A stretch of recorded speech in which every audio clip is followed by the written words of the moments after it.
agradecidos a Deus porque o Senhor Deus sempre reservou uma oportunidade aos seus filhos de poderem adorá-lo. E estamos aqui nesta manhã, manhã de louvor, manhã de adoração, de gratidão e de aprendizado, pois nós estaremos aprendendo hoje na nossa lição bíblica.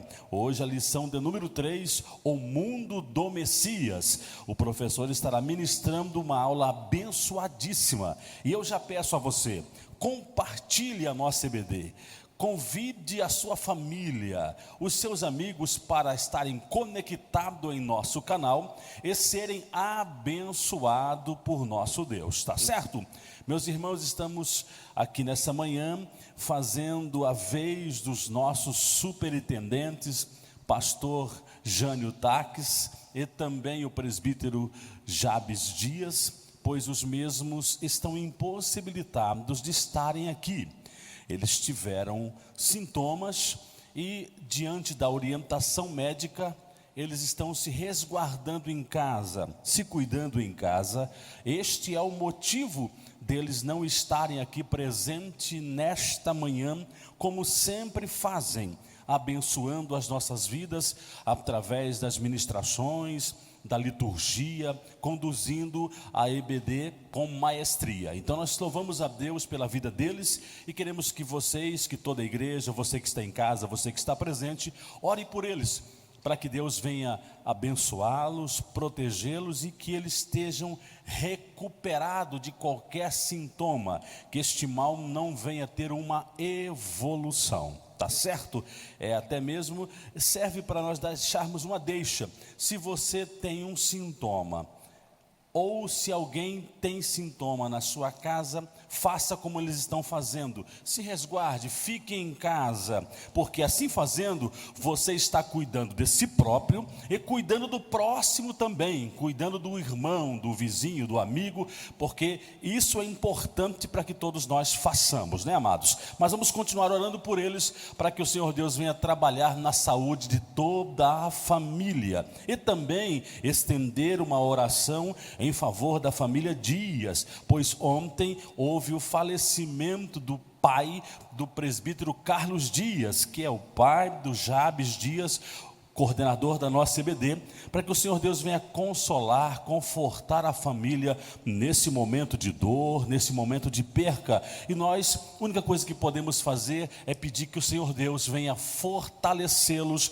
nesse momento tão delicado, tá certo, amados? Vamos fazer uma oração e com esta oração nós estaremos oficializando a abertura da nossa EBD, e você fique com o propósito dizendo: Deus, fale comigo, eu vim aqui para aprender, eu estou conectado para aprender, e o Senhor Deus vai falar ao seu coração. Toda a igreja se coloque em pé, por favor, para que juntos façamos a oração de abertura nesta manhã. Senhor Deus, te louvamos, ó Pai, porque mais uma vez estamos na tua casa, agradecidos, ó Deus, pelo privilégio de poder louvar o seu nome, Pai. Nós queremos te agradecer pela vida dos teus filhos, que já se fazem presente aqui neste lugar. Fale com todos eles, com todos nós, aqueles que estão conectados em sua casa, que estão também orando agora comigo neste momento, Pai. Venha abençoá-los em nome do Senhor Jesus. Mestre amado, eu quero pedir uma bênção também em favor da família do evangelista Jânio Taques, que é o superintendente da nossa EBD, que o Senhor Deus venha trabalhar recuperando completamente a sua saúde, que esses sintomas não haja evolução em nome do Senhor Jesus. Também o coordenador Jabes Dias, que está também no mesmo processo, continue abençoando o teu filho, a tua esposa que está gestante, continue protegendo a tua filha em nome do Senhor Jesus, e consolando a família enlutada. Mestre,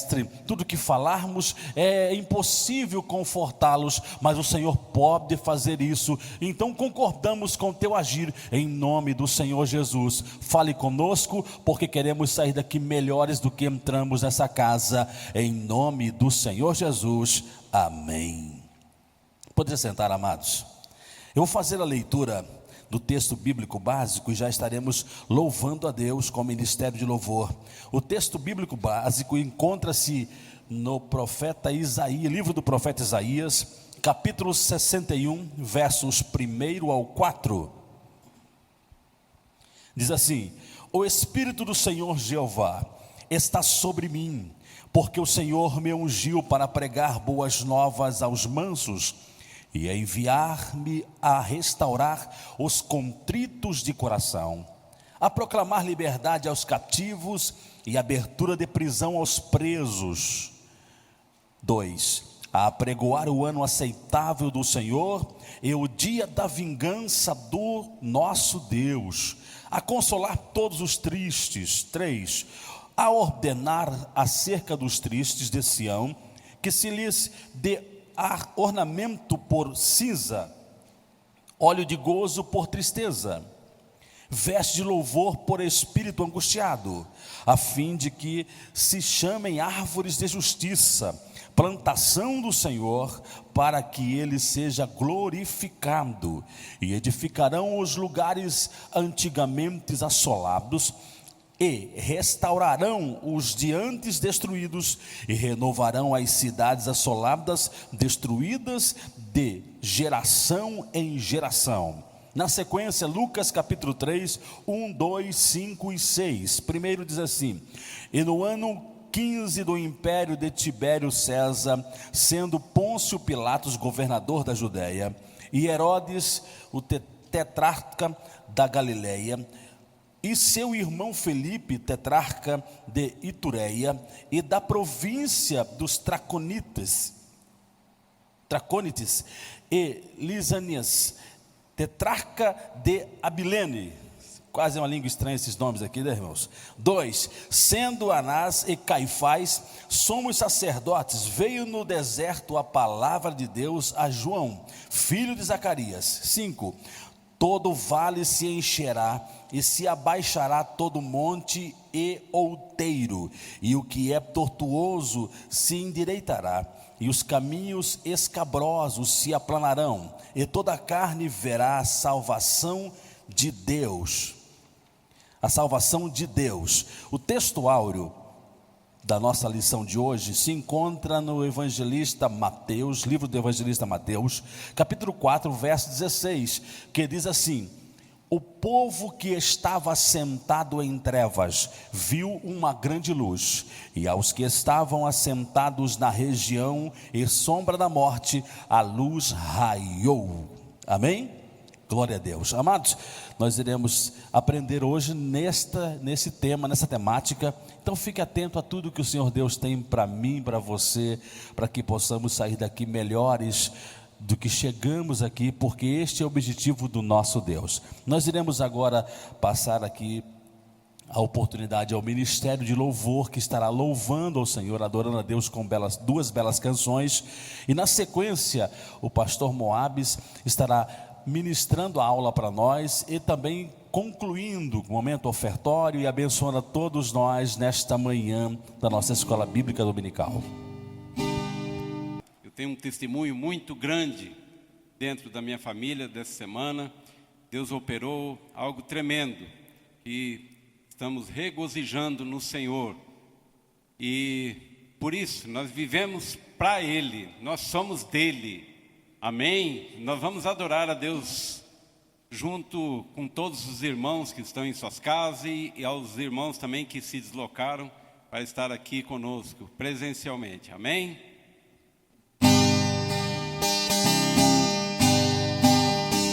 Vivo para Deus e dediquei meu coração a Ele, e aceitei viver pertinho dEle, e aos três se reflete em mim. Uso a Deus só na dependência dEle, faço de tudo para agradar a Ele, e a vontade que me faz feliz. Sou diferente em meio à multidão, e resolvi andar na contramão, mas rumo ao céu. Meu coração é Deus.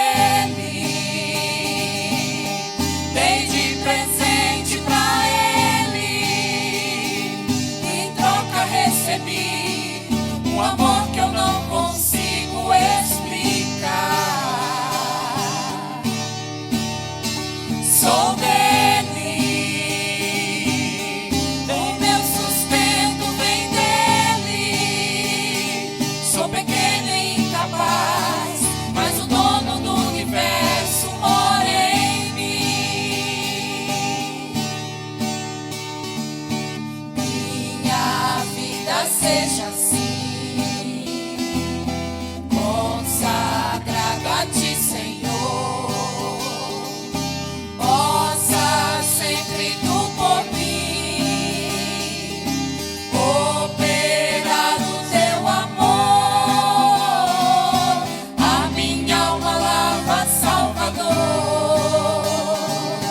no teu sangue puro carmesim. Minha vida toma para ser, Senhor, tua para sempre, sim. Meu coração é dele, dei de presente pra ele. Em troca recebi um amor que eu não consigo explicar. Sou dele, o meu sustento vem dele. Sou pequeno e incapaz, mas o dono do universo mora em mim. Sou pequeno e incapaz, mas o dono do universo mora em mim. Mora em mim. Glória a Deus por isso. O dono do universo mora em nós. Amém? Louvado seja o nome do Senhor.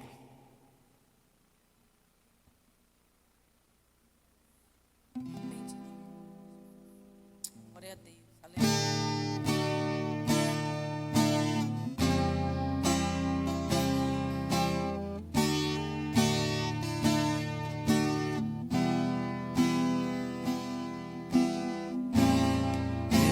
Rasgo por inteiro, faço tudo, mas vem novamente.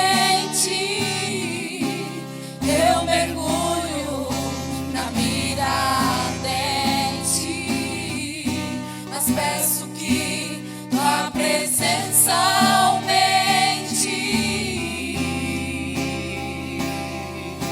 Aleluia, Jesus.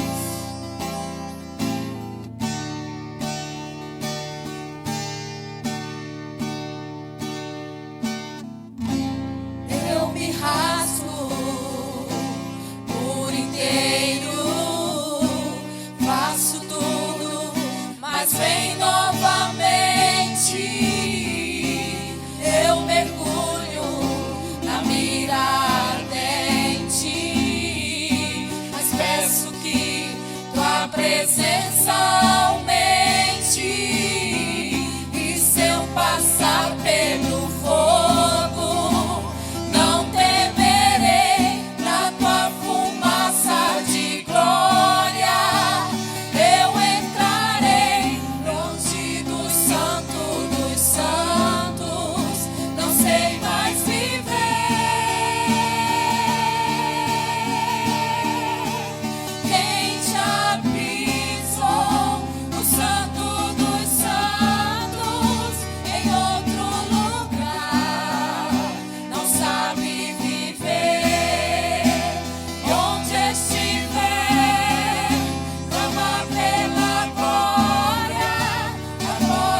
Saúde, amada igreja, na paz do Senhor. Gostaria de desejar a todos um ótimo domingo. Estamos aí encerrando mais um mês, para a glória de Deus, esperando que o resto do ano seja cheio de graça, que o Senhor venha estar nos dando vitória. Gostaria desde já manifestar aqui os nossos sentimentos pela família do evangelista irmão Jorge Lacerda, lá de Santa Catarina. Ele é de São Paulo, mas ele está ajudando a co-pastorear a Assembleia de Deus lá em Sombrio, onde o papai mora. Acabou de falecer esta manhã. Gostaria de dar mais uma palavra para os irmãos. Sabemos que o nosso querido irmão pastor Jairo já falou aqui. Nós sabemos que muitas pessoas estão tendo sintomas leves desta doença, mas este é um vírus mortal e precisamos ter um grande cuidado. Eu passei 14 dias em casa, tive apenas sintomas leves no primeiro dia. Graças a Deus o remédio fez efeito, mas nem todas as pessoas reagem da mesma forma, irmão Isaías. Cada organismo é diferente a reação. Nós temos o nosso pastor Marcos Gomes aqui, que sabe da dificuldade que foi a volta, né? Meus irmãos, até a mamãe me ligou agora de manhã, depois do falecimento, evangelista irmão Jorge, falando: cuidado, na volta os médicos dizem que demorem uns 15 dias para você voltar ao normal, e nós temos que ter esse cuidado. Pastor Marcos esteve aqui na igreja, passou todo o seu tempo de quarentena, mas ainda com o pulmão fraco. Então cada pessoa age diferente, nós temos que ter o nosso cuidado. Se você tem algum sintoma, meus irmãos, fique em casa, sabe? Faça a sua parte, não só por você. Talvez você está bem, mas você pode transmitir a alguém e depois pesar sua consciência sem saber se essa pessoa ela é uma pessoa que vai ter uma reação diferente do que a sua. Então vamos fazer a nossa parte, cuidando não somente de nós, mas da nossa família e também daqueles próximos de nós, ou até mesmo quem nós não temos conhecimento algum. Gostaria de deixar esta palavra no início, porque nós precisamos saber que o vírus é real. A minha cunhada, a doutora Elane, que eu gostaria de agradecer agora em público aqui, ela até disse: Moabs, até fico com dificuldade quando você vai falar para os outros que você não teve sintoma nenhum, porque muitas pessoas vão pensar que este vírus é um vírus comum. Não, cada pessoa tem uma reação diferente. O remédio age diferente e nós precisamos ter os nossos cuidados. Temos aí os nossos pastores. Pastor Marcos está em casa descansando, repousando, para depois estar trabalhando conosco aqui. Pastor Edivaldo está repousando. E como já foi falado dos nossos irmãos, estamos tendo o nosso cuidado. Você tem o seu cuidado, claro, mas é importante também podemos estar na igreja, sabe? Graças a Deus por esta mídia, as câmeras que podem levar aquelas pessoas que estão em casa. Mas sempre é bom estarmos na igreja, aprendendo, tendo comunhão um com o outro e buscando um pouco mais de Deus. Gostaria de mais uma vez aqui também mencionar, estou contente de ver o Marcelo ali atrás. No dia antes de eu começar minha quarentena, ele esteve aqui pedindo oração, e já vi que ele está vindo toda semana aqui na igreja. Que Deus continue te abençoando, Marcelo. Vi ele aqui na sexta-feira, hoje aqui de novo. Que o Senhor possa continuar te abençoando. Fique firme, que o Senhor vai dar a vitória. Meus irmãos, como já foi falado, o nosso tema de hoje, nós vamos falar como era o mundo nos dias em que Jesus chegou aqui na terra, no seu primeiro advento, sabe? Nós precisamos entender, e eu ministrei para os jovens na sexta-feira, que o pecado ele é um vírus muito mais mortal do que Covid, do que AIDS, do que H1N1, de qualquer outro vírus. E ele precisa de um anfitrião para viver, assim como o vírus do Covid precisa. Ele só vive no anfitrião, ele não vive muito tempo fora. Mas o pecado, assim que ele entrou na humanidade, a Bíblia nos declara que Deus já tinha preparado um antivírus. Até agora ainda não descobriram uma vacina concreta para a Covid, mas a vacina contra o pecado é o sangue de Jesus Cristo, que nos restaura e nos traz de volta aquilo que Deus tem para nós. Mas Deus tinha estipulado um tempo. Sabe, nós temos o nosso tempo cronológico. Para nós contamos horas e dias, mas a Bíblia diz que Deus está fora do tempo. Ele criou o tempo para nós, irmã Tânia, e nós usamos o tempo. Mas a Bíblia diz que quando o tempo de Deus, meus irmãos, se une com o nosso tempo, se torna o que a Bíblia chama de o tempo kairos, o momento certo, também conhecido como a plenitude dos tempos. Quando a plenitude dos tempos chegou para Jesus, o Messias vir à terra, a Bíblia diz que tudo estava preparado. Muitas vezes nós temos um tempo entre a promessa e o cumprimento dela. Às vezes até na nossa vida, o Deus esperando o momento da plenitude. Quando se completa todas as lacunas, Deus chega com a sua vitória. Da mesma coisa, Deus fez a promessa a Abraão, falou a Moisés, veio a Davi e veio prometendo. Nós vimos a semana passada o Antigo Testamento, o prometido de Israel, aquele que seria um rei perfeito. E Deus vem trabalhando na humanidade, trabalhando no seu povo de Israel, até chegar esse tempo. E aí o nosso textuário, que já foi lido aqui pelo pastor Jairo, é o quê? O povo que estava assentado em trevas viu uma grande luz, e aos que estavam assentados na região da sombra da morte, a luz raiou. Aquelas pessoas que estavam a caminho, que para eles talvez parecia ser um caminho bom, mas como diz o sábio Salomão, caminho de morte, sombra da morte, viram brilhar uma luz. E essa luz disse os anjos aos pastores lá em Belém: hoje nasceu o Salvador, que veio trazer paz entre os homens, alegria de volta na terra. Por quê? Porque o homem vai poder de volta ter aquela comunhão perdida lá no jardim. Por isso que Jesus é o nosso Messias amado, e nós vamos ver hoje como que este mundo estava preparado. Os objetivos da nossa aula, então, é o quê? Conhecer o engendramento político da Palestina, da época de Jesus, como que estava preparado, sabe? Deus, Ele sabe. A Bíblia diz no livro de Daniel, capítulo 2, que é Ele quem ordena reis e autoridades, muda o tempo e faz todas as coisas. Deus sabia quem seria o governo que estaria dominando o mundo da época para a chegada do seu filho. E também vamos ver, deixa eu voltar ali. Também vamos compreender os elementos culturais. Como estava a sociedade, a forma que o povo judeu estavam vivendo dentro do período do primeiro século antes de Cristo, do ano 3, 4 antes de Cristo, que foi quando Jesus nasceu, da nossa era romana, do calendário romano, e também saber quais foram as diversas perspectivas teológicas que surgiram.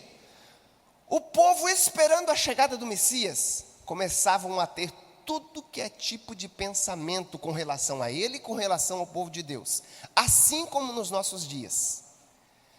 Todo mundo fica, o que está acontecendo? Uns dizem que Jesus vai voltar agora. Outros já falaram que voltou em 1988. 88 razões porque Jesus vai voltar em 88. Depois 2012. E as pessoas ficam vindo tantas teorias sobre a volta de Jesus e não querem dar atenção ao manual.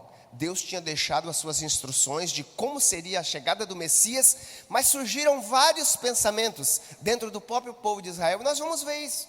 Então hoje, a nossa aula vai ser uma aula histórica.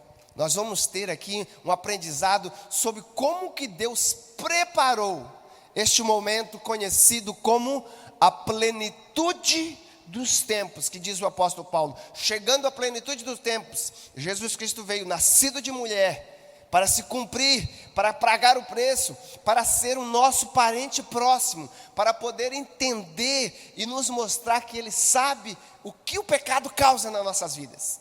Sabe, tem pessoas aí tendo dificuldade, qual o sintoma do Covid, qual o sintoma, mas tem uma coisa, o sintoma do pecado é a morte, separação do homem de Deus. E neste momento certo, a Bíblia diz que o quê? O Filho de Deus se manifestou com características bem delineadas, apontadas por Isaías, apontadas por Jeremias, o próprio Daniel, Malaquias também fala de como seria a chegada deste Messias, como seria o seu precursor, e nós vamos ver este momento histórico em que Deus foi preparando. E aí nós vamos ver o primeiro ponto da nossa revista, que é a situação política.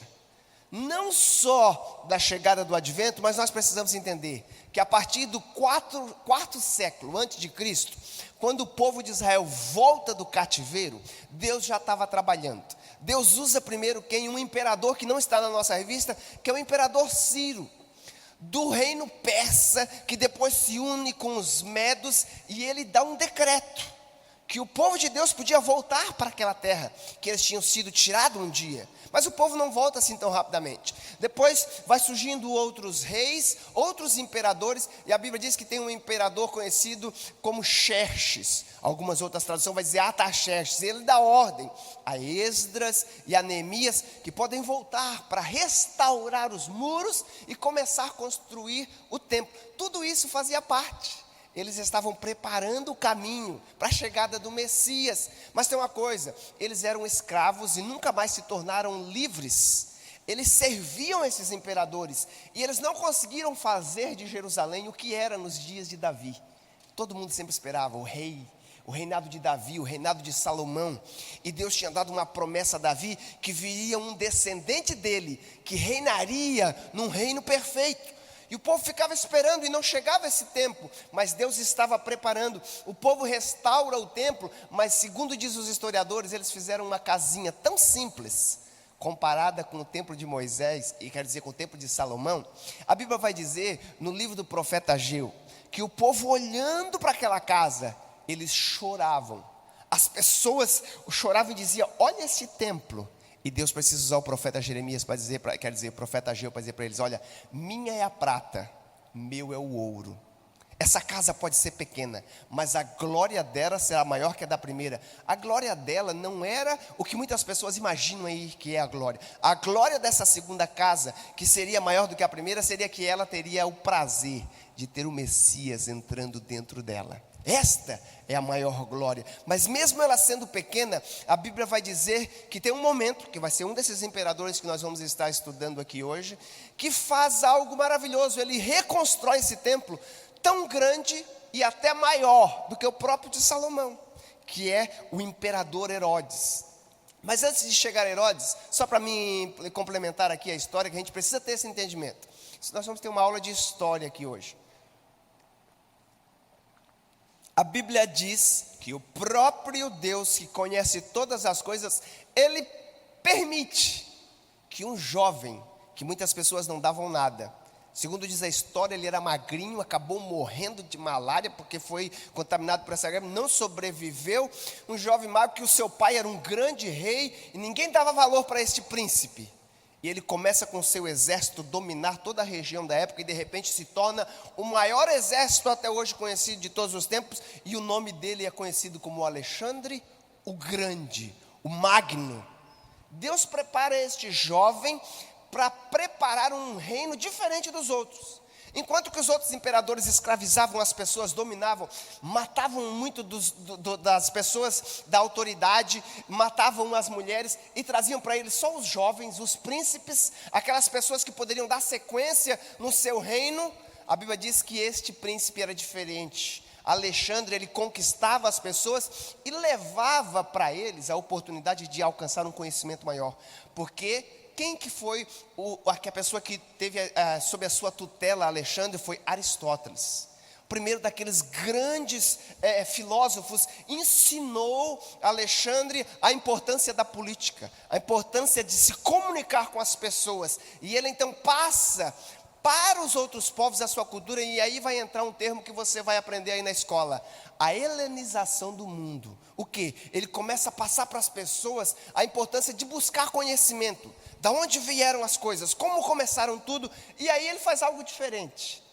Em vez de arrancar das pessoas, ele vem trazer para eles uma mesma língua. E isso já foi Deus preparando todo o mundo conhecido da época, para que a mensagem do Messias chegasse a eles numa língua que foi escrita no Novo Testamento, no grego koiné, a língua que os soldados de Alexandre o Grande levaram para todo o mundo conhecido da época, para ser mais fácil de eles terem um conhecimento de quem Jesus Cristo era. Note, Deus estava preparando o mundo político da época para a chegada do Messias. Depois este reino acaba se dividindo, porque o orgulho sobe ao coração do homem, E morre Alexandre o Grande, e o seu reino se divide em 4 dos seus generais, e eles vão diminuindo, e o que acontece? Dá força para um novo governo que está crescendo, um novo império, pequeno lá da Europa, de uma região que ninguém dava valor, por 2 gêmeos conhecidos como Rômulo e Remo, e um deles se torna maior, e vem fundar a cidade de Roma, e de repente surge um novo império, conhecido como Império Romano. Esse império vinha tão feroz quanto o Império Babilônico e quanto o Império Medo-Persa, mas só que o mundo já estava numa posição diferente, deixada por Alexandre o Grande. E a Bíblia vai dizer que por mais que aqueles imperadores, primeiro tão conhecido César, Tibério Augusto, que vai estar aqui, que era aquele do tempo do nascimento de Jesus, tantos outros imperadores que tiveram, a Bíblia diz que eles eram o quê? Eles eram as pessoas que não conseguiam dominar todo o seu império de tão grande que era. Eles então começaram a colocar governadores, pessoas que iam cuidar de cada região. E estes imperadores, teve uns deles que eram mais brutos, outros eram menos, mas os irmãos conhecem, este Augustus é aquele imperador da época do nascimento de Jesus. Tibério é aqui o texto que foi lido pelo pastor Jairo, no ano em que nasceu Jesus.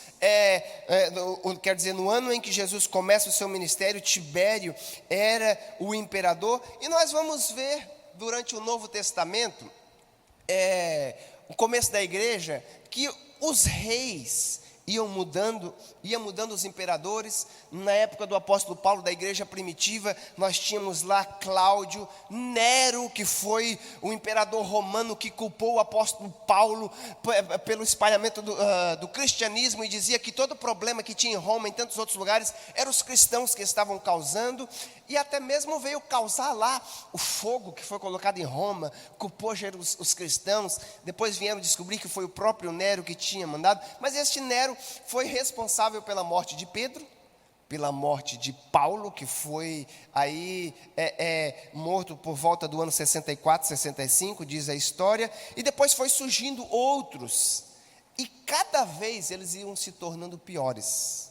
A maldade no coração do homem cresce. Veio Vespasiano e tantos outros. Esse foi o imperador da época da destruição de Jerusalém, do ano 70. Mas teve um que eu gostaria de mencionar, que está aqui só na listão do professor, que foi Domiciano. Segundo a história, esse foi o maior perseguidor dos cristãos. Ele reinou aí por volta do ano 80 até o ano 100, próximo. Ele foi o responsável por João ser colocado na ilha de Patmos. Ele odiava tanto João, e a maneira como João ministrava, que João era essa pessoa caridosa, essa pessoa que amava as pessoas. E aí a história vai dizer que ele manda colocar João dentro de um tanque de óleo quente. João sobrevive, e ele diz: nada mata este homem, manda envenená-lo. E ele não morre com veneno. Até hoje, se você for pesquisar na história, o símbolo de João, o apóstolo, é um cálice saindo uma serpente. Não sabia que um dos símbolos da medicina é uma serpente enrolada em uma cruz, apontando lá para Moisés no deserto e o povo? Este símbolo é considerado como símbolo do apóstolo João, porque ele foi envenenado, bebeu este veneno e não morreu. E este imperador Domiciano disse: nada mata esse homem. Sabe o que nós vamos fazer? Vamos colocá-lo lá na ilha de Patmos, para ele passar o resto da sua vida lá, achando que ia impedir ele de cumprir o seu ministério. E o que Deus faz? Nós vamos estudar isso um pouco mais à frente, quando a gente vai ver o final do ministério de Jesus, a sua segunda volta. Mas a Bíblia diz que quando o mundo fechou para João, o céu se abriu. E Deus disse: João, escreve as coisas que ainda hão de acontecer, para que as pessoas fiquem preparadas. Deus é tão maravilhoso. Este é o mesmo Jesus que nós estamos estudando aqui. O mundo ia chegar. Depois ele se apresenta a João, que foi colocado por esse imperador Domiciano lá. A Bíblia diz que ele se revela de uma maneira totalmente diferente. Diz: sou eu, João, estive morto, mas vivo. Agora tenho a chave do inferno, da morte comigo, e estou pronto para reinar, muito mais do que esses imperadores. Ele veio se apresentar como o Rei dos Reis e o Senhor dos Senhores. Mas primeiramente, ele chegou a este mundo onde estava preparado. Tinha esses imperadores maus, esses homens, e aí o que acontece? Eles não conseguiam governar tudo, então eles colocavam governadores em certas regiões. E na região da Galileia tinha aí alguns homens descendentes de um primeiro deles, conhecido como Herodes o Grande, que depois teve uma dinastia de seus filhos e tantos outros. Ele foi aí quem governava esta região da Palestina de o quê? Do ano 37 a.C. até o ano 100 depois de Cristo, sabe? Teve aí o seu filho Arquelau. Primeiro, este o grande foi aquele que deu a ordem para a morte dos meninos na época de Jesus, porque chegaram os magos e ele achava que ele era o rei, governador daquela região, e os magos chegaram: aonde está o menino, o rei que nasceu, que nós queremos adorar? E ele, com medo, e manda chamar então o povo de Israel, os sábios, e da onde vem, da onde está registrado? E eles chegaram ao conhecimento das Escrituras, que em Belém de Judá nasceria o Cristo, o Messias. Eles dão direção, eles vão para adorar, e diz: olha, depois você me fale onde ele está, que eu quero lá adorá-lo. Mas a Bíblia registra no livro de Lucas que ele falou isso para querer depois saber o local onde estava o menino para o matar. Não voltando, porque o anjo de Deus avisa os magos: pelo mesmo caminho não voltareis. Então Herodes manda matar todos os meninos de 2 anos para baixo, para que não se perdesse nenhum.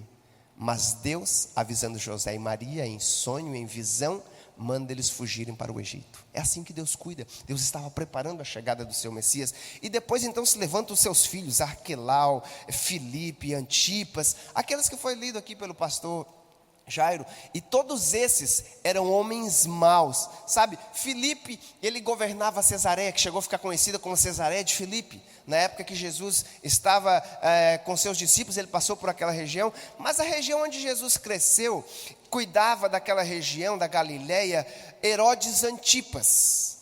Este Herodes é aquele que, quando Jesus Cristo estava sendo julgado por Pilatos, que não achando culpa em Jesus, ele disse: da onde tu és? Ele disse: eu sou de Nazaré, da Galileia. Ele disse: olha, está aqui em Jerusalém aquele que é responsável pela sua região. Mandou Jesus para Herodes. Herodes zombou de Jesus, brincou com ele, mas não achou nele culpa nenhuma. E acaba então enviando de volta a Pilatos.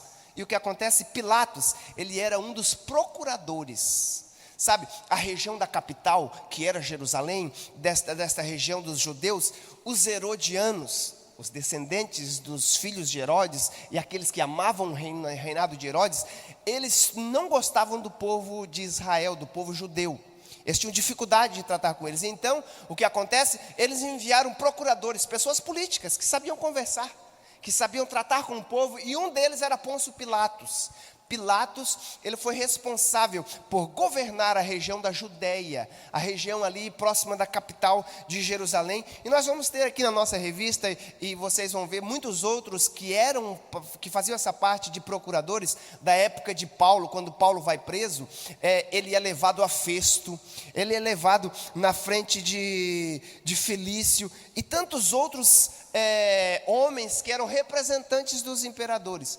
Todos estes homens eram preparados, ou até mesmo, como diz o apóstolo Paulo mais tarde, toda a autoridade é colocada na sua posição por permissão de Deus.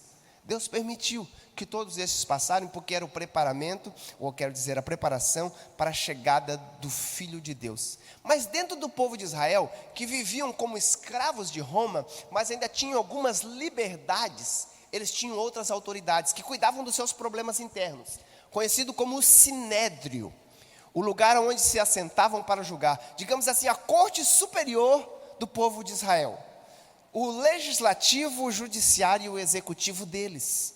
Lá estavam homens que tinham que ser de 30 anos para cima, não muito diferente de hoje. Para se candidatar a presidente, você precisa ter uma certa idade, deveria ser casado, e deveria ser doutor nas leis judaicas, porque eles estariam cuidando dos problemas da nação e do povo de Israel. Claro, eles não podiam dar a ofensa capital, o que é a pena de morte não podia. Pena de morte era só para o governo de Roma. Por isso que eles não puderam dar a pena de morte de Jesus. Levaram para Pilatos. Por quê? Qual que era a pena de morte do povo do judeu? A pena de morte para eles era apedrejamento. Mas já estava profetizado que Jesus seria pendurado no madeiro. E qual era a pena capital do povo romano? O povo romano crucificava os seus malfeitores.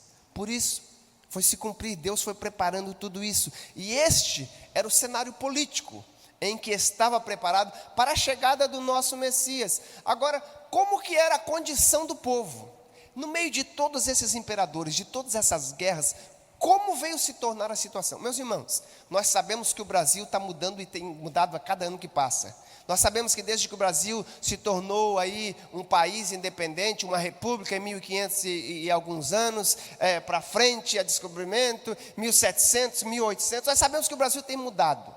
Tudo por causa dos seus líderes que tomam a frente. Nos últimos 20 anos nós temos visto aí como que com uma presença de querer cuidar do povo, estão cada vez mais roubando do povo. Talvez nós poderíamos ter aí um país que teria um menor nível de problemas sociais, porque temos talvez aí uma das maiores rendas, PIBs do mundo, mas somos um povo que sofre, considerado entre muitos os que têm o maior nível de pessoas abaixo da linha da pobreza. Problema social considerado por causa dos povos não é um negócio de hoje. Já existia desde a época do povo, da época de Jesus. Já existiam pessoas que cobravam impostos. Tem gente que diz, o Brasil é o país que mais paga impostos do mundo. Meus irmãos, vocês não queriam estar na época de Jesus para saber como que os romanos tratavam aquelas pessoas, como que eles eram tratados. A Bíblia vai dizer, está aqui registrado na nossa revista, que o povo empobreceu tanto que quase 90% da população estava abaixo do nível da pobreza. Precisava do governo dar alimento e pão para eles sobreviverem. Era quase que como aquela expressão que chegou aqui no Brasil: eu vendo o almoço para comer a janta. Trabalhavam, recebiam diariamente, sabe? No entanto que o salário não podia nem esperar o final do mês, como é hoje. Hoje no Brasil está tão difícil, eu me lembro, quando eu era pequeno, papai e a mamãe têm comércios, e as empregadas, no dia 10 do mês, elas já vinham pegar o que a gente chama aqui no Brasil, o que é? Um vale. O salário é tão pequeno, que você recebe, mas depois do dia 10 você já tem que pegar um vale, um pouco do próximo salário.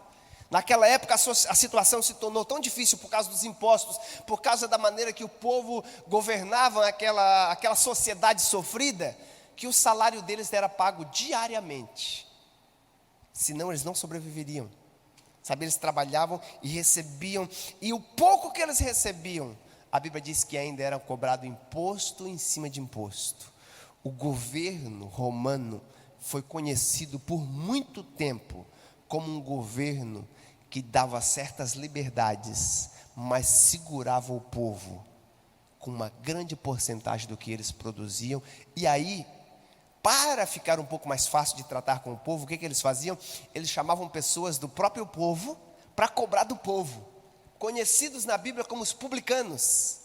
E aí, isso gerava mais raiva ainda no povo. Por quê? Porque eles, como que pode? Você pertence ao nosso povo e agora você está nos traindo.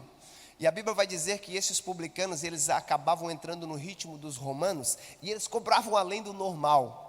As pessoas tinham muita raiva dos publicanos. No entanto, que eles falavam: Jesus, como é que você está no meio de pecadores e publicanos? E Jesus Cristo dizia: foi para este que eu vim, para estes que são pecadores e que entenderam que não conseguem viver e tratar as pessoas da maneira certa, se não haver um salvador para eles. Os sãos, disse Jesus, não precisam de médico, mas sim os doentes. E eu vim foi para esses.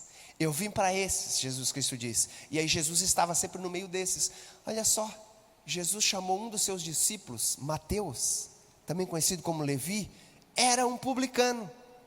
Jesus trabalhou no coração dele tanto que ele depois vai escrever o primeiro dos evangelhos, Evangelho de Mateus. Mas a Bíblia diz que ainda tinha alguns que eram piores do que os publicanos. O chefe dos publicanos, a Bíblia registra um deles, conhecido como Zaqueu. Tem muita gente que pensa que Zaqueu era apenas um publicano. Não, a Bíblia diz que Zaqueu era o chefe dos publicanos. Ele era odiado por muitos. Mas um dia ele teve um encontro com Jesus. Ele encontrou Jesus e a sua vida mudou. E o que acontece? Por causa dessa mistura de chamar pessoas judias para estar no meio do povo romano, cobrando seus impostos, essas pessoas se tornavam liberais, e aí começava o quê? Ter uma influência pagã no meio do povo. O que acontece? Você não é mais puro, você não é mais um povo judeu, você se mistura com os romanos, então você se tornou impuro, você não pode estar no nosso meio. Meus irmãos, o povo judeu, ele acabou não entendendo que Deus tinha chamado ele para fazer a diferença e conquistar as outras pessoas. Eles acabaram se separando, entrando numa redoma, e não queriam levar a mensagem de esperança a outras pessoas. A influência dos pagãos influenciou tanto aquele povo ali, que eles tinham, em vez de ter amor por eles, eles tinham raiva deles. Sabe o que aconteceu? A Bíblia vai dizer que se um gentio comesse na casa de um judeu, eles jogavam fora as porcelanas que ele comiam, não sentavam na mesma mesa. Por causa da influência pagã, acabou gerando este grande problema no meio do povo de Israel. Além do mais, o nosso próximo ponto da condição social vai dizer o quê? Por causa da fome, das dificuldades e tantos reinos que dominaram o povo de Israel, eles acabaram sendo dispersos. Eles eram levados para outras terras. Primeiro começou indo para a Caldeia, para a Babilônia. Depois levados para a região dos medos e persas, aonde? Lá para Suzã, lá para as cidades dos persas. O povo foi levado para um lado e para o outro, foram sendo dispersos pelos gregos. Os romanos montaram estradas que eram mais fáceis para circular os seus exércitos, e o povo começou a ser espalhado. E quando eles são espalhados, eles levam a sua cultura, mas ao mesmo tempo a sua cultura começa a mesclar com a cultura dos outros. Isso é normal. Nosso Brasil, ele é um país de todos os povos. Nós temos aqui os europeus, nós temos os africanos, nós temos asiáticos, tanto os japoneses e chineses, e vai tendo essa mistura de cultura, gente de uma região da Europa, gente de uma outra, aí vem se misturando com os índios aqui no Brasil. Nós temos essa mescla, e aí começa a misturar até mesmo os nossos costumes, a nossa maneira de falar, a nossa maneira de tratar, e aí muda o quê? Não só a nossa situação social, mas muda até mesmo a situação religiosa.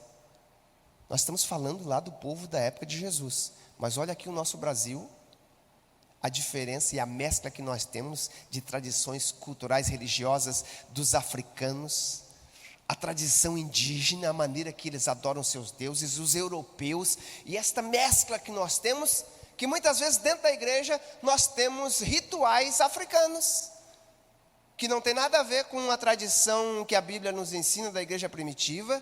Não estou falando se é bom, se é ruim, estamos falando dessa mescla que aconteceu lá na época do povo de Israel. Sabe, o que acontece? No meio de tanta essa cultura, o próprio imperador era considerado um deus, e eles precisavam adorá-lo, e tinha o deus do sol. Meus irmãos, antes de chegar o governo romano, nós sabemos que chegou o quê? O Império Grego. E o Império Grego trouxe o quê? Trouxe os seus mitos, as suas divindades que eram metades deuses, metades homens. Zeus, o deus dos deuses, o seu filho Hércules e tantas outras deusas, e tanta mistura que foi trazendo ao povo da religião pagã, que o povo de Israel se colocou numa redoma. E se o povo já tinha, na época dos profetas e na época de Salomão, um carinho especial pelo seu templo, eles começaram a fazer deste templo um talismã. Sabe, o templo que eles viviam, essa imagem que eu coloquei aí para os irmãos, esse templo, na verdade, ele se tornou apenas um lugar de rituais, lugar de festas, As pessoas iam uma vez por ano fazer sacrifício pelos seus pecados, mas não entendiam para quê e por que Deus tinha permitido Salomão construir o templo. O templo nada mais era do que um símbolo do que Deus queria fazer com o povo. Um lugar para ter intimidade. Aqui vocês vêm para me adorar, para conversar comigo. E o templo, ele é um símbolo do nosso corpo. Por isso que hoje o apóstolo Paulo diz: não sabeis vós que o vosso corpo é templo do Espírito Santo? O Senhor quer estar com vocês. O povo, olha ali, se vocês olharem aqui nessa imagem, o templo de Salomão era só isso daqui. Este templo foi reconstruído por Herodes para ganhar a atenção do povo e o povo gostar dele. Ele aumentou o templo. Ele fez, isso aqui é conhecido como o átrio das mulheres. As mulheres nunca podiam chegar perto do templo. Ele fez um espaço para as mulheres. As mulheres vinham, chegavam nessa primeira parte. Só os homens passavam daqui para frente, mas as mulheres já puderam chegar um pouco mais perto. E aí o que ele faz? Ele faz esse outro átrio ao redor, conhecido como o átrio dos gentios. Aqui até mesmo quem não era judeu podia ver, podia chegar próximo, sabe? E aqui era onde eles faziam seus câmbios, as suas trocas, onde Jesus chegou virando mesa e tantas outras coisas. Quando fala do templo, às vezes as pessoas: como que pode? Jesus entrou dentro do templo, eles estavam vendendo dentro do templo. Não, é toda a esplanada, todo esse espaço aqui era considerado o templo. Esse pátio aqui é aquele pátio tão grande que você vê lá em Jerusalém hoje, onde está a mesquita de Omar. Aquele espaço, aquela esplanada muito grande. Lá o povo de Israel estavam apenas vivendo de rituais. Sabe por quê? Este templo, desde que o povo voltou, ele era muito parecido com o de Moisés, quero dizer, com o de Salomão. Mas este templo nunca mais teve a Arca da Aliança. Eles ofereciam sacrifício, sim. Eles faziam seus rituais com os seus sacerdotes, mas não tinha a Arca da Aliança para jogar o sangue sobre ela. Mas a Bíblia diz que alguns anos depois chegou um que permitiu que o véu do templo fosse rasgado. E não importava mais ter a Arca da Aliança lá, porque Deus poderia sair e entrar por causa do novo e vivo caminho que Jesus veio restaurar. E agora Ele não só quer estar dentro do Santo dos Santos, Ele quer estar dentro do nosso coração. Este era o mundo que estava sendo preparado. E aí o povo sabia que lá naquele lugar, que tinha se tornado dessa maneira totalmente diferente do que era antigamente, os sacrifícios estavam sendo banalizados. Nós precisamos entender que o culto naquela época é diferente de hoje. O culto era apenas um serviço de sacrifício, não tinha louvores, não tinha leitura da palavra. Onde que eles faziam isso? Com a vontade de aprender e ter de volta aquele ensinamento que eles tinham na antiguidade, quando o povo foi para a Babilônia e nos seus exílios. A Bíblia diz que eles tinham saudade, então começaram então a estudar nas casas e foi fundando então as sinagogas. Sinagogas era qualquer um local onde tivesse pelo menos 10 homens, alguns deles tendo conhecimento, um escriba, tinham pelo menos um certo número de livros, de cópias da lei e dos profetas e dos escritos, ou dos que nós conhecemos como os provérbios e os poéticos. E já poderia começar um lugar onde eles estariam estudando e interpretando a lei, para que eles soubessem como eles estavam diante de Deus. Só que essa sinagoga não é como a igreja hoje. Na sinagoga as mulheres não podiam participar com os homens. Tempo depois, eles permitiram o local das mulheres, mas na sinagoga os homens somente discutiam sobre a palavra. Por isso que depois você vai ver mais à frente a dificuldade na igreja de Cristo que o apóstolo Paulo tem com as mulheres. Que as mulheres queriam fazer pergunta, que as mulheres queriam saber de muitas coisas que elas não participavam na época do povo judeu. E aí, a Bíblia diz que o apóstolo Paulo diz: é melhor que as mulheres fiquem em silêncio, porque estão fazendo muitas perguntas e falando muito, sabe? Nós precisamos entender um pouco da cultura. Às vezes as pessoas falam: como é que o apóstolo Paulo fala que as mulheres tinham que ficar em silêncio na igreja? Por causa da cultura do povo, que até então as mulheres não tinham participação.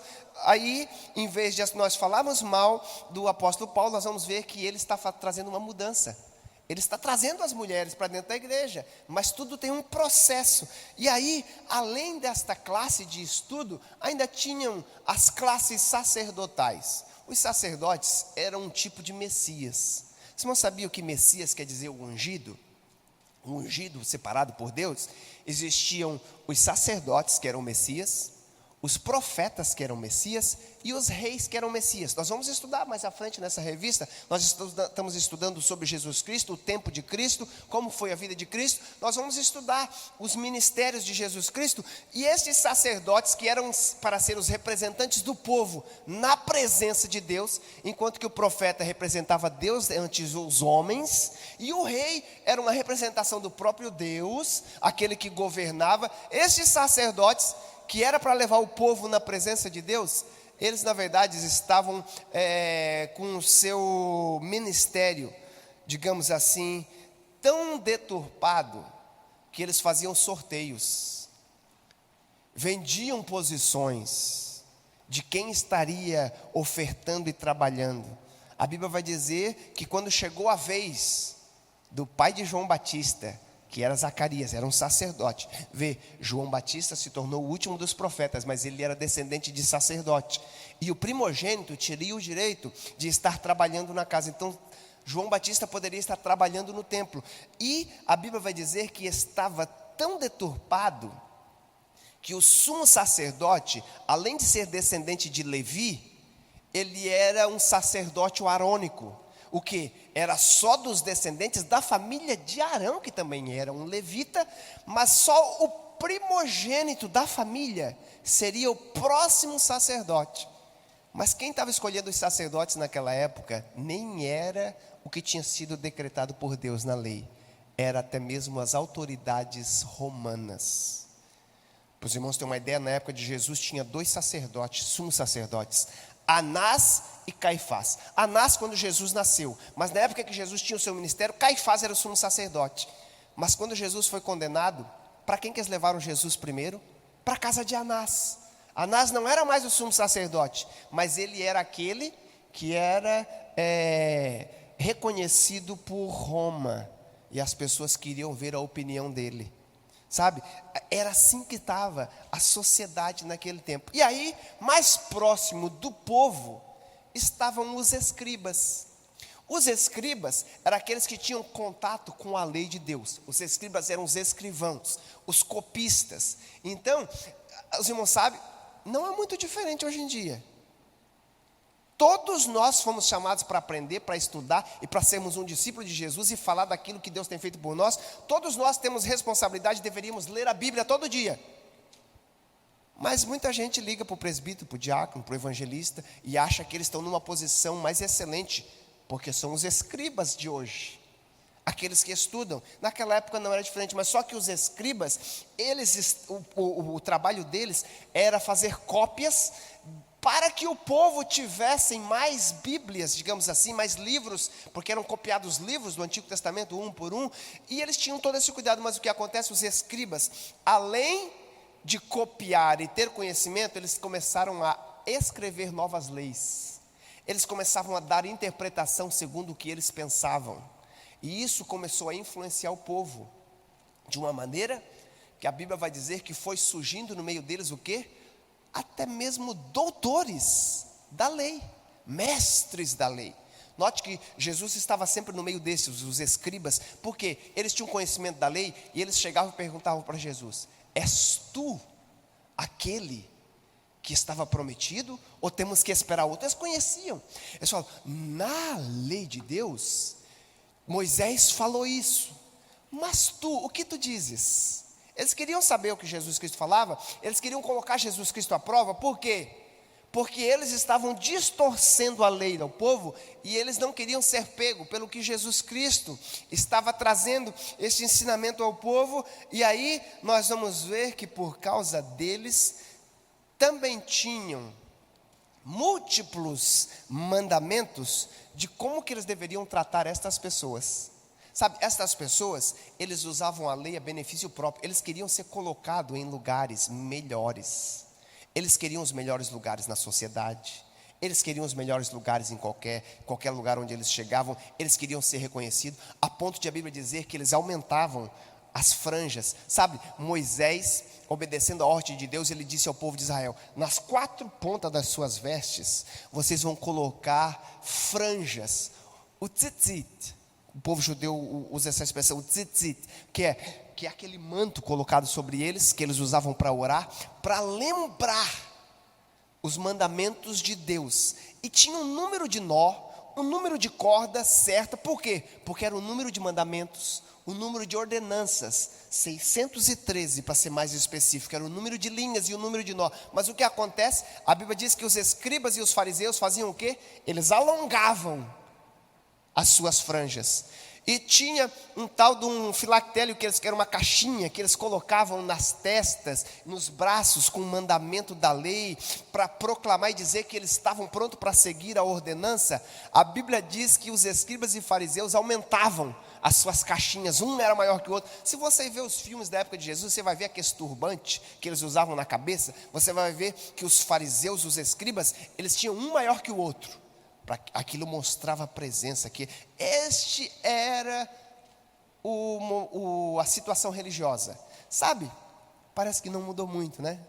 Hoje em dia nós vemos às vezes uma pessoa que chega aqui só porque está com um terno mais bonito, com uma presença mais, né? O ungido de Deus, aquele tanto, sabe? Nós temos a nossa posição de separado para o Senhor, mas aquele que está aqui à frente, que ensina, disse o apóstolo Paulo, ele não é maior do que aquele que está embaixo aprendendo. E nós temos que ter esse cuidado para não nos tornarmos, como Jesus Cristo disse, como os escribas e fariseus, por fora sepulcros caiados, pintados e tão belos, mas por dentro cheira mal, é um túmulo. Temos que ter esse cuidado para não estarmos da mesma maneira que estava o povo de Israel. Nós vamos acelerar aí com o nosso tempo, a aula está passando muito rápido, para nós falarmos dos partidos que mais estavam atuando no meio do povo. Aquelas pessoas que confrontavam Jesus, as pessoas que mais são mencionadas na Bíblia, além das autoridades judaicas, que são quem?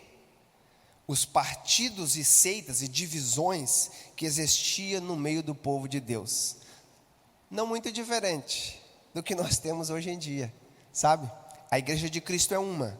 A igreja protestante é diferente da igreja romana, católica e apostólica, com seus dogmas e tudo mais. Mas desde Martinho Lutero e John Calvino para cá, nós temos visto muitas diferenças e muitas seitas e muitos grupos dentro da igreja. E não era diferente na época de Jesus.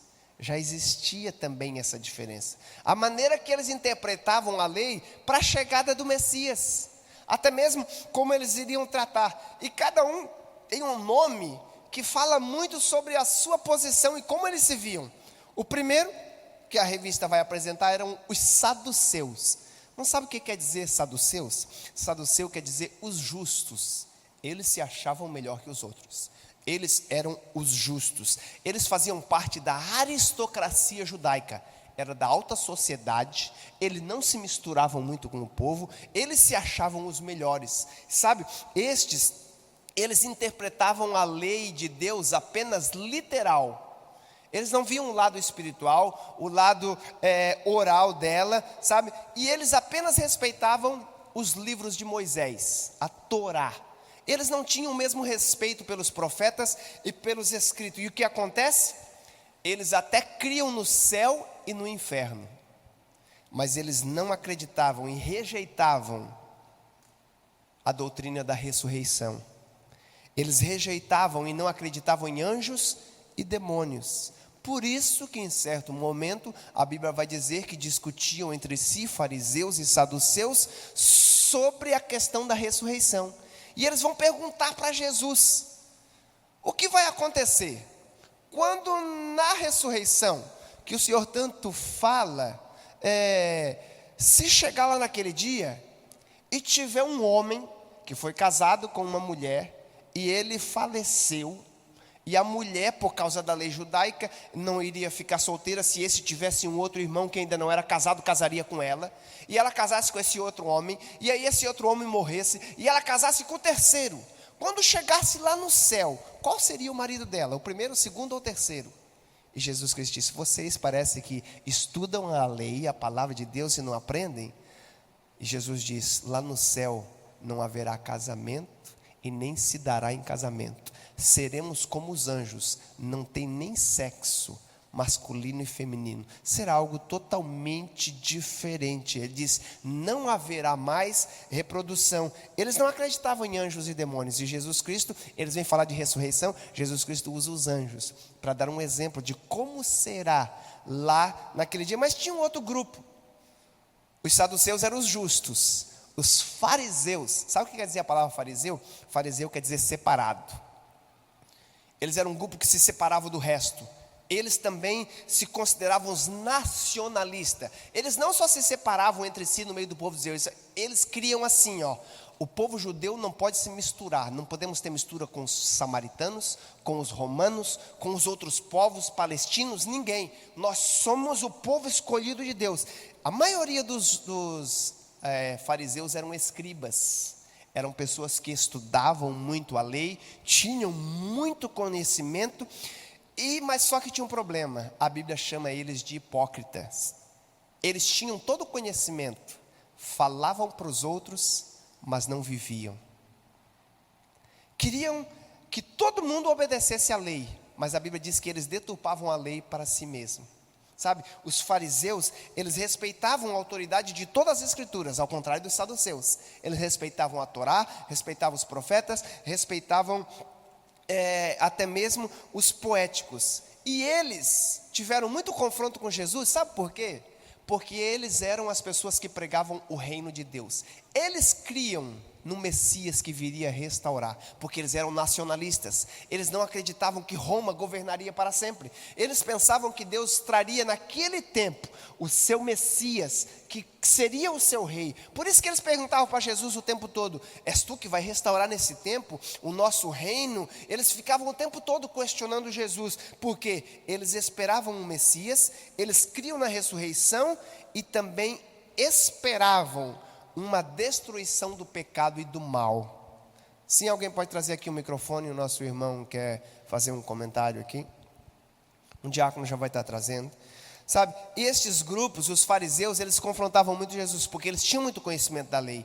E eles tinham essas dúvidas, e eles se apresentavam a Jesus, mas eles eram não só nacionalistas, mas eles eram hipócritas. Eles não viviam aquilo que eles viviam. Só falar um pouquinho aqui do próximo grupo, enquanto o microfone chega aqui.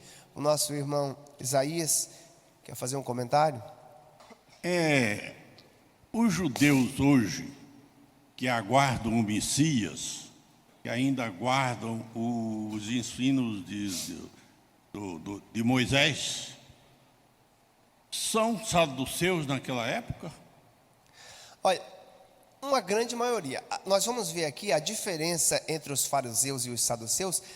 Eles eram próximos um do outro. A grande diferença é que os saduceus, eles eram mais da aristocracia, eles se achavam melhores, mas eles eles se tornaram um pouco liberais, não aceitavam muitas das profecias, por isso que eles não acreditavam em anjos, não acreditavam na ressurreição. Já os fariseus eram aqueles que criam na totalidade das escrituras, por isso que eles criam e esperavam pelo Messias. Nós digamos então que hoje nós temos mais entre o povo judeu ainda, esses fariseus que esperam a chegada do Messias, que para eles ainda não chegou. Eles não entenderam que Jesus era o verdadeiro Messias, sabe? Então, digamos assim, claro que muitos desses partidos eles não usam mais essas nomenclaturas hoje. Poderíamos dizer que eles são talvez mais fariseus do que saduceus.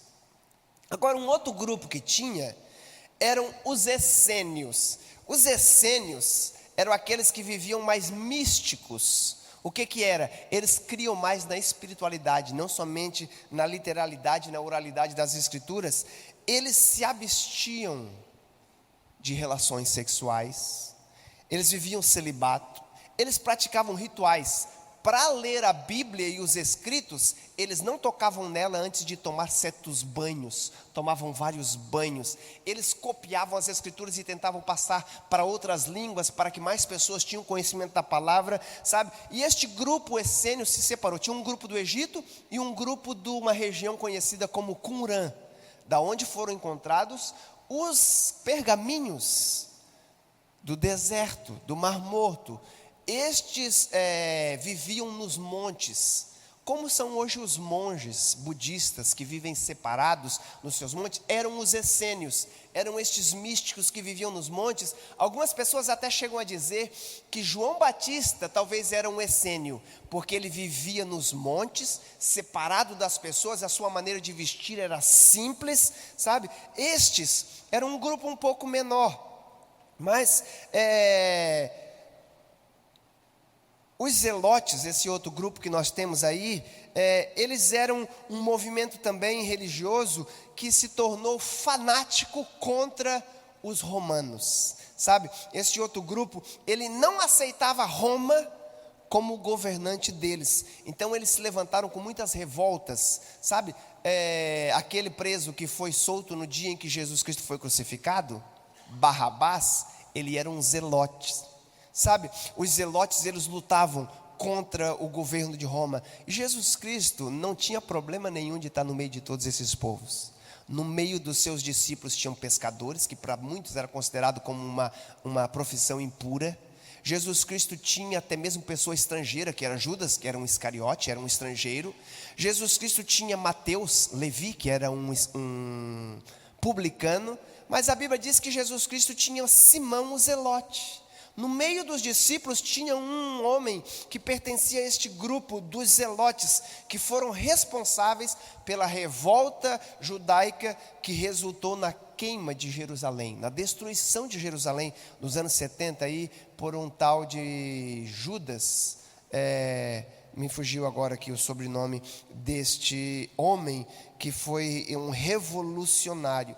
E ainda tinha alguns outros grupos. Aí nós temos na revista de vocês os herodianos. O que eram os herodianos? Os herodianos, segundo algumas pessoas, eram os saduceus de esquerda. O que? Eles eram da auto-aristocracia. Enquanto que os saduceus respeitavam a palavra de Deus, os herodianos, eles eram a favor do governo.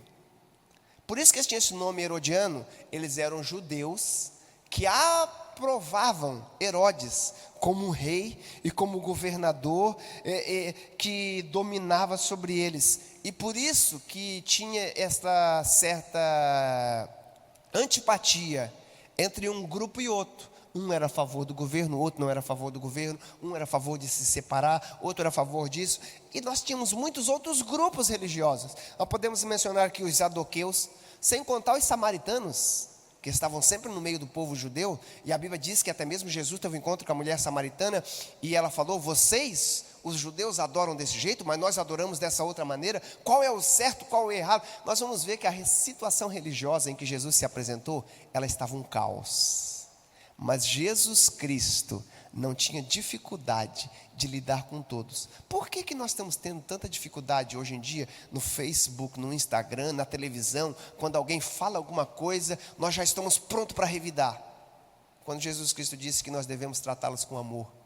A maneira como nós tratamos é que vai dizer se a mensagem vai ser recebida ou não. Jesus nos chamou para ser luz e sal da terra, mas muitas vezes nós não estamos agindo como representantes que Deus tem. Por isso que Jesus Cristo veio fazer esta mudança. O mundo não mudou muito de lá para cá. Continua esse mesmo problema político, o mesmo problema social. Sabe o que aconteceu com o resultado de tudo isso que aconteceu, o problema político e religioso? Aconteceu que teve alguns outros facilitadores para a chegada do Messias. Aconteceu algo não muito diferente do que acontece hoje em dia. O que? Este império mundial e global, ele prometia o que era conhecido como a Pax Romana. O que é a Pax Romana?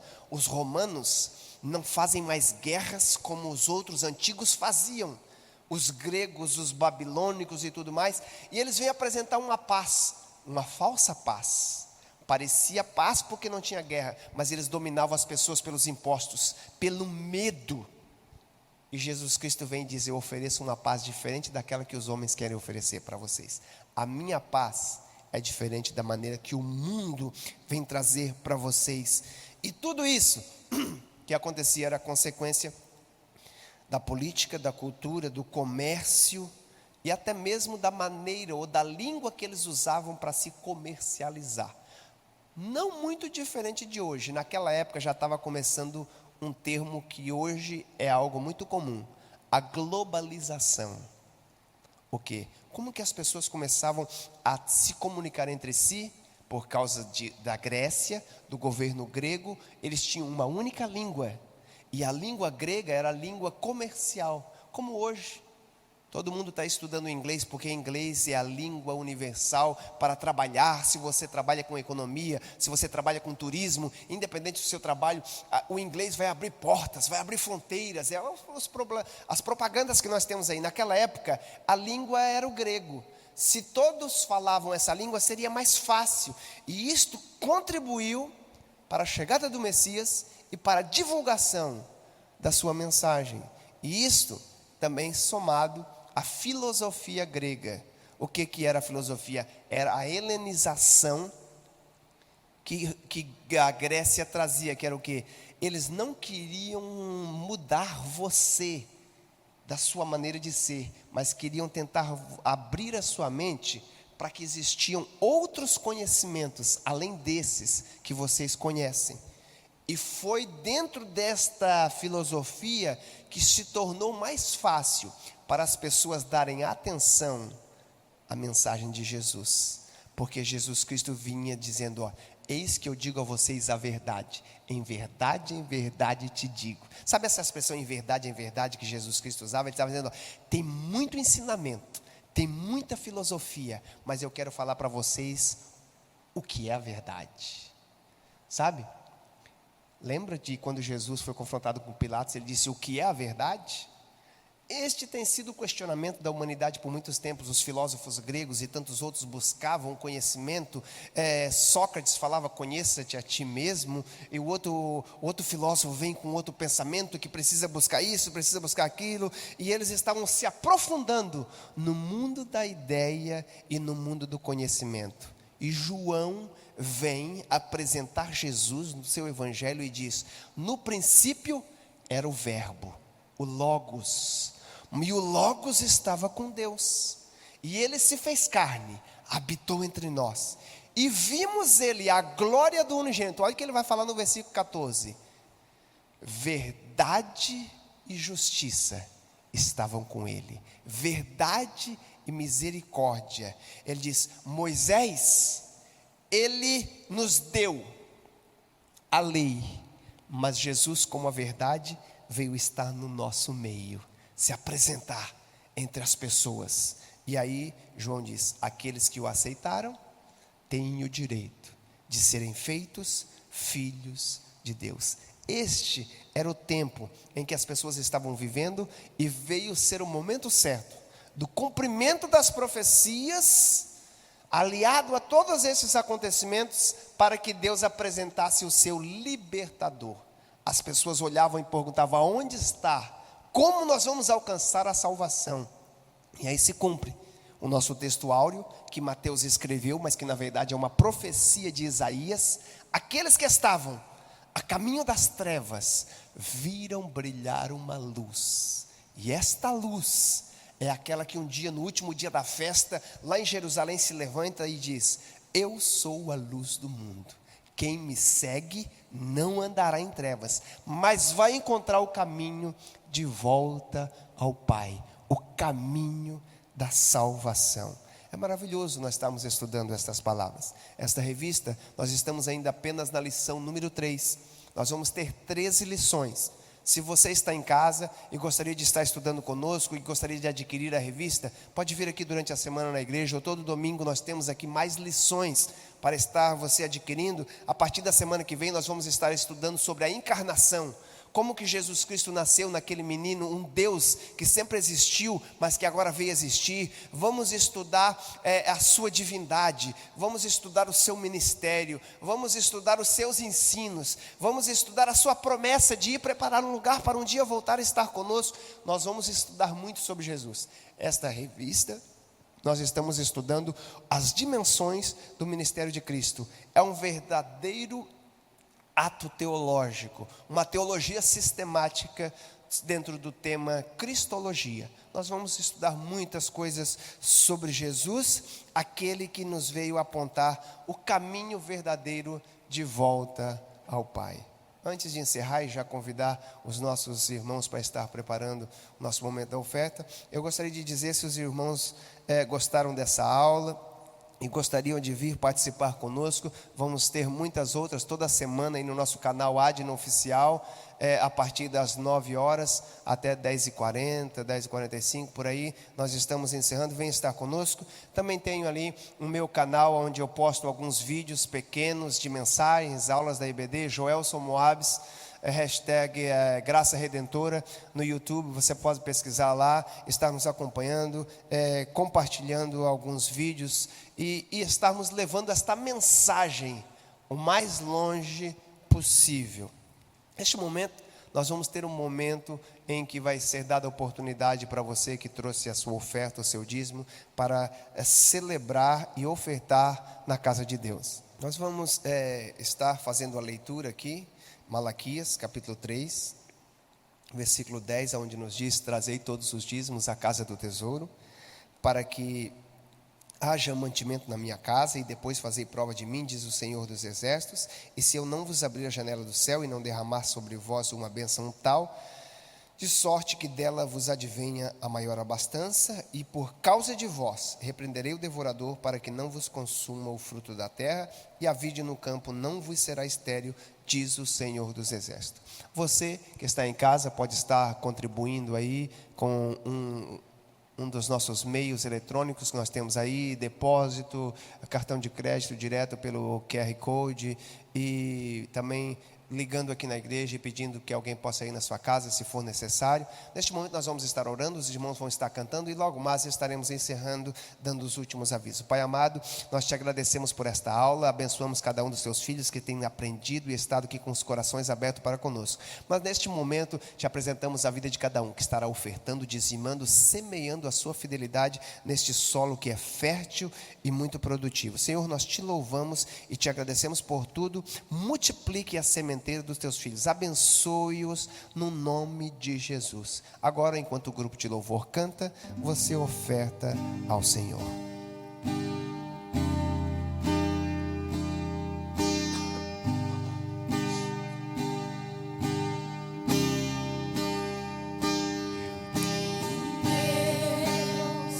Que não vai deixar essa luta me matar, o desespero me tomar.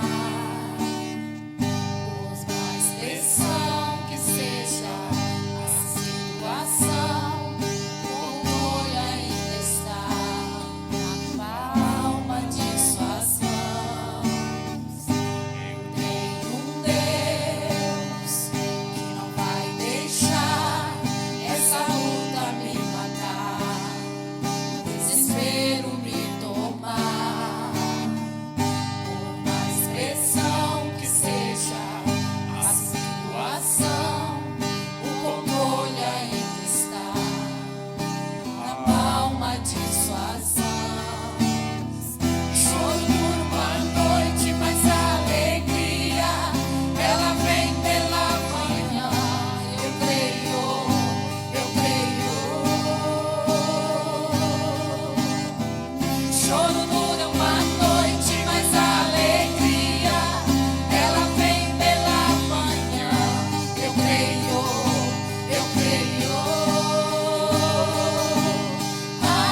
possamos nos alegrar com aquilo que o Senhor tem para fazer nas nossas vidas. Os dias são maus, mas o Senhor está conosco. Nós temos aqui um aviso do departamento infantil que o kit para as crianças estarem acompanhando aí os novos cultos que estarão sendo transmitidos todo sábado às 17 horas no nosso canal Adno Oficial.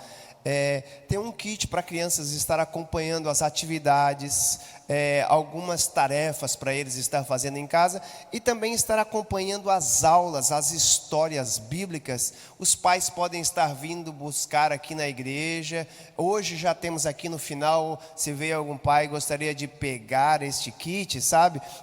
Ele vem aí com um presentinho, a lição, tem aí um docinho para a criança e vai estar falando sobre os cultos aí até o final de setembro. Já vai ter atividade, qual vai ser a lição que eles vão estar estudando, o texto bíblico para eles estar lendo. Então os pais podem vir, estar entrando em contato com o departamento infantil, vir estar buscando aqui na igreja, acertando com eles um outro momento para estar vindo buscando. É para crianças até 11 anos de idade a atividade que está tendo por enquanto. Esperando aí que o Senhor permita que uma vacina seja liberada o mais rápido possível e os preparos para que possamos estar de volta com as atividades das crianças, dos jovens na igreja por completo. Neste momento eu gostaria de convidar você para estar de pé.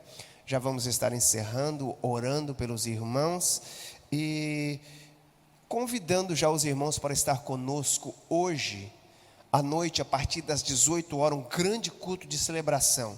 Tenho certeza que Deus tem uma palavra no seu coração. Vamos estar ministrando sobre o tema: o choro pode durar uma noite. Você pode estar passando muitas dificuldades e achando que Deus não ouve mais a sua oração, mas crendo que pela manhã o sol estará nascendo para você.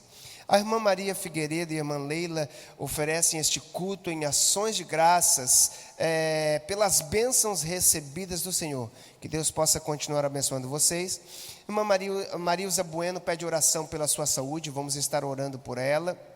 Também Diácono Amorim pede oração pela sua família, vamos estar neste momento apresentando a vida da família dele. E também a irmã Paula pede oração por sua mãe, que está internada em Primavera do Leste. Também gostaria de apresentar aí a minha sogra, que ainda está com sintomas, a minha esposa, que está encerrando a sua quarentena hoje. Que o Senhor venha dar uma recuperação o mais rápido possível, da melhor maneira. Quem mais precisa de oração?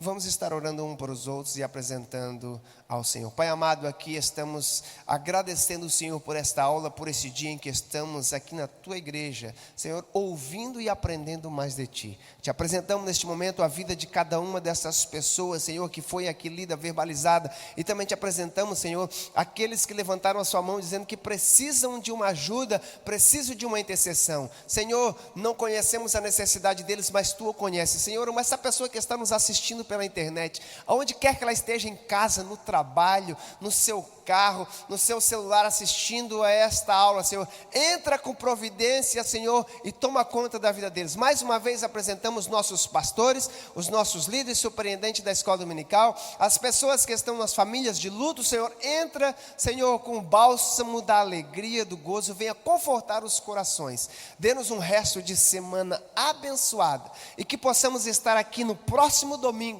estudando mais sobre a encarnação do Verbo vivo, aquele que se fez carne para estar entre nós. Senhor, te louvamos e desde já te agradecemos por tudo. E que o amor de Deus, que a graça do nosso Senhor Jesus Cristo, que a doce comunhão e as consolações do Espírito Santo reina sobre todos. E todos dizem amém.